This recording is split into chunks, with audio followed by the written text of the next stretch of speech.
আটকে রাখবেন এই দুর্মূল্যের বাজারে। এত বড় উৎসবে যোগদান করে যে পয়সা আপনার খরচ হলো না, আকারে ছোট বলে মুখ ঘুরিয়ে চলে গেলে দেখা হয় না।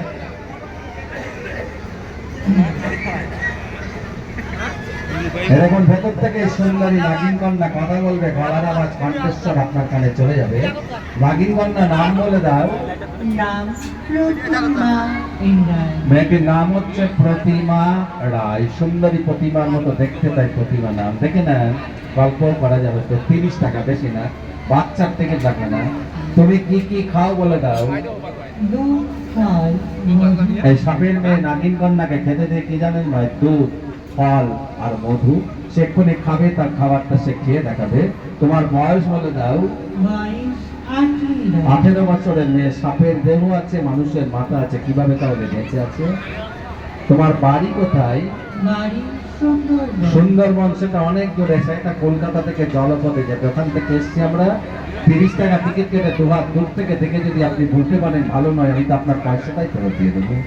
বাচ্চাদের টিকিট লাগে না, 5-7 মিনিট সময় থাকবে পরিবারকে দেখিয়ে না। এই জিনিস আর দেখতে পাবেন না। নাগিন কন্যা তোমার লাল টুকটুকে জিভ দেখিয়ে দাও।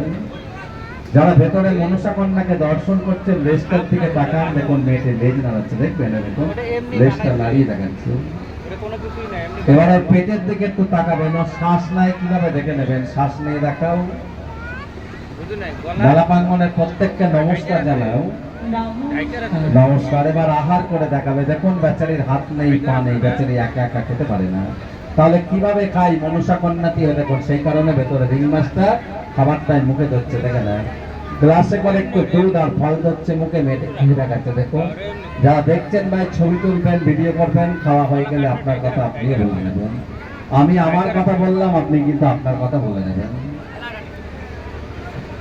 আরে মোড়ে ভূত আগে ভেতরে ঢুকুন না। বেকার কি ভালো বলছি তো, পয়সাই ফেরত দেবেন। বড়